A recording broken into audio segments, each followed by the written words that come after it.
जय हिंद दोस्तों, आपका स्वागत है आपके अपने चैनल टारगेट विद जॉय में। तो चलिए दोस्तों, आज व्याकरण का, हिंदी व्याकरण का अगला सेशन है जिसमें हम संज्ञा से लेके अव्यय तक पढ़ेंगे और इसमें 4-5 वीडियोस बनेंगी, क्योंकि संज्ञा, सर्वनाम, विशेषण, क्रिया विशेषण, संबंधबोधक अव्यय, समुच्चयबोधक अव्यय सारा पढ़ेंगे हम। ठीक है दोस्तों, तो ये बहुत ही महत्वपूर्ण है। तो आप इस सीरीज़ को, हिंदी की जो संज्ञा से अव्यय तक की जो सीरीज़ है, इसको ज़रूर देखें। वैसे तो आप हिंदी की सारी वीडियोस को देखें, जो भी मैं डालता हूँ सभी वीडियोस को देखें, वो ज़्यादा ज़रूरी है, बट ये बहुत ही इंपॉर्टेंट है। तो आप अपने चैनल को सब्सक्राइब कर दीजिए, ठीक है, और शेयर करिए वीडियो को, लाइक कीजिए वीडियो को, और ऐसी ही अच्छी वीडियोस देखने के लिए देखते रहिए आपका अपना चैनल टारगेट विद जॉय। तो चलिए दोस्तों, शुरू करते हैं।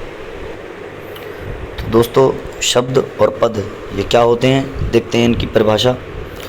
तो जब शब्द स्वतंत्र रूप से प्रयुक्त होता है और वाक्य से बाहर होता है, ठीक है, तो यह शब्द होता है।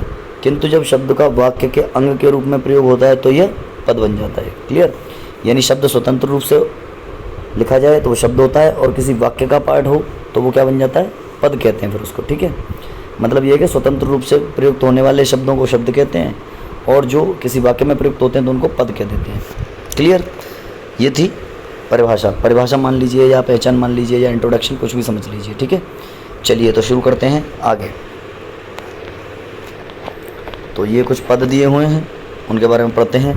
पद के भेद कितने होते हैं? देखिए, पद के भेद होते हैं 5। अभी हमने समझा कि पद क्या होता है, अब समझते हैं पद के भेद। तो 5 भेद कौन से हैं? संज्ञा, सर्वनाम, विशेषण, ठीक है ना, क्रिया विशेषण, विशेषण और क्रिया।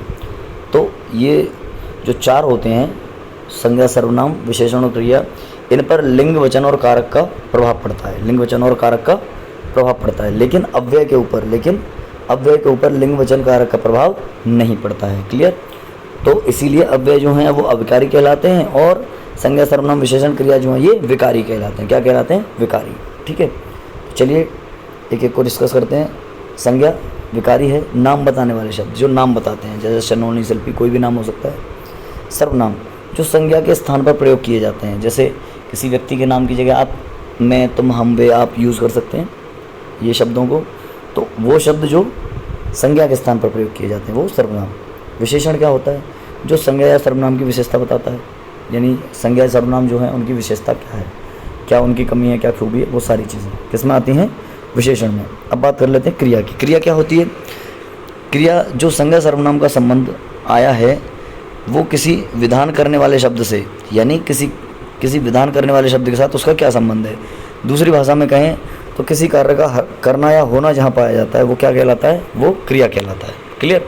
जहाँ किसी कार्य का करना या होना पाया जाता है तो उसको क्या कहते हैं? क्रिया कह देते हैं उसको। चलिए आगे बढ़ते हैं। फिर उसके बाद में आते हैं अव्यय। अव्यय होते हैं 4, मैं अभी बताया था आपको।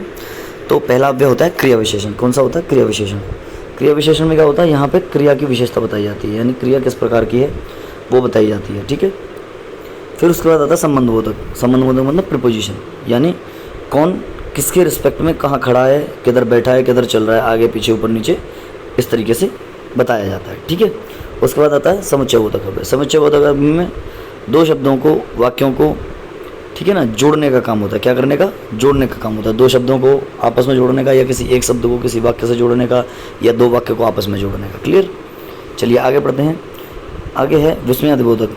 विस्मयादिबोधक मतलब ये हमारे मन के जो विचार होते हैं या विकार होते हैं उनको एक सेंटेंस का रूप दिया जाता है, तो क्या बन जाता है वो?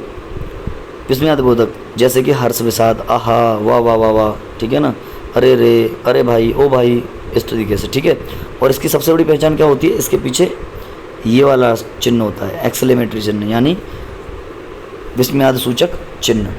ठीक है, चलिए अगले क्लिप पे चलते हैं। अब बात कर लेते हैं संज्ञा की। संज्ञा मतलब नाउन की।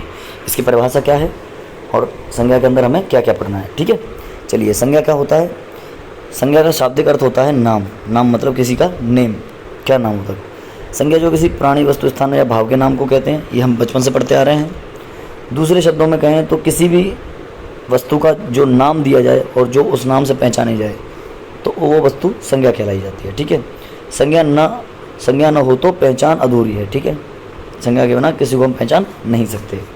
अब संज्ञा के भेद किस प्रकार से किए गए हैं, तो देखिए संज्ञा के भेद किए गए हैं, पहला व्युत्पत्ति के आधार पर, ठीक है, व्युत्पत्ति के आधार पर मतलब उत्पत्ति हुई है तो किस प्रकार के हैं, तो देखिए उत्पत्ति के आधार पर 3 होते हैं, तीनों को एक एक करके डिस्कस करते हैं। चलिए, सबसे पहला होता है रूढ़, जो उसमें आपने पहले देखा होगा, दूसरा होता है यौगिक और तीसरा होता है रूढ़ योग, तीसरा होता है रूढ़ योग। रूढ़ मतलब ऐसा शब्द जो खंडित न किया जा सके, जिसके खंडन न हो सके, जिसके खंडन न हो सके, वो क्या हो जाएगा, वो रूढ़ शब्द हो जाएगा। और यौगिक क्या होता है, जो 2 शब्दों के मिलकर बना होता है, वो हो जाता है यौगिक। और योग रूढ़ क्या होता है, योग रूढ़ वो होता है जिसमें पहले एक का अर्थ होता है दूसरे का नहीं। देखिए अभी मैं इसको और एक क्लियर करके बताता हूँ आपको, एक बार यहाँ देखिए, व्युत्पत्ति के आधार पर 3 रूढ़, रूढ़ मतलब जिसको आप टुकड़े न कर सकें, ठीक है। यौगिक, यौगिक का मतलब आप टुकड़े कर सकते हैं दोनों के, देखिए पन घट, पन और घट, ठीक है, इसके टुकड़े किए जा सकते हैं और टुकड़ों का अलग अलग अर्थ निकलेगा, दोनों टुकड़ों का अलग अलग अर्थ निकलेगा। क्लियर। अब बात कर लेते हैं रूढ़ योग की या योग रूढ़ की, ठीक है। जैसे पाठशाला, पाठ प्लस शाला, पाठ के लिए शाला यानी पढ़ने की जगह। अब योग रूढ़ में क्या होता है, एक शब्द का तो अर्थ निकलता है लेकिन उसके पीछे कोई उपसर्ग या प्रत्यय लगा होता है, उसका अर्थ नहीं निकलता। यानी योग रूढ़ में क्या होता है, उपसर्ग या प्रत्यय लगा होता है। क्लियर। उपसर्ग प्रत्यय से क्या बनता है, योग रूढ़। चलिए अर्थ की दृष्टि से देखते हैं संज्ञा के कितने भेद होते हैं। अर्थ की दृष्टि से होते हैं 5 भेद। कितने होते हैं, 5 भेद। पहला होता है व्यक्तिवाचक, फिर जातिवाचक, द्रव्यवाचक, समूहवाचक और भाववाचक, ये 5 होते हैं। चलिए एक एक करके डिस्कस करते हैं इनको। पहला है व्यक्तिवाचक यानी कि प्रॉपर नाउन। ये किसी व्यक्ति विशेष के नाम को दर्शाता है। किसको दर्शाता है, ये किसी व्यक्ति या वस्तु के स्थान के नाम को दर्शाता है। जैसे राम, गंगा, पटना, ये अपने आप में यूनिक होते हैं, ठीक है, ये अपने आप में यूनिक होते हैं लगभग। चलिए आगे बढ़ें। आगे है जातिवाचक। आगे क्या है, जातिवाचक। जातिवाचक में क्या होता है, यह एक प्रकार के पूरे समूह को दर्शाता है। किसको दर्शाता है, समूह को नहीं कह सकते, मैं कह सकता हूँ समूह तो थोड़ा मतलब दूसरा हो जाएगा। यहाँ कह सकते हैं कि ये एक ही प्रकार की वस्तुओं की पूरी जो जाति होती है, जाति मतलब वो किस कैटेगरी से बिलोंग करते हैं, एक तरीके से कहते हैं कि कैटेगरी उसकी क्या है, उसे दर्शाता है। जैसे नदी, नदी एक कैटेगरी होगी, उसके अंदर काफ़ी नदियाँ आती हैं, पहाड़ों के अंदर भी आते हैं। लकड़ी या लड़की, लड़की भी कोई हो सकती है, सोहेना, मोहिना, रोहिना, कोई भी, ठीक है। नदी क्या है, जातिवाचक है, क्योंकि नदी भी कोई भी हो सकती है। लेकिन गंगा क्या है, गंगा व्यक्तिवाचक हो गया, क्योंकि वो किसी विशेष नदी की बात हो रही है, गंगा।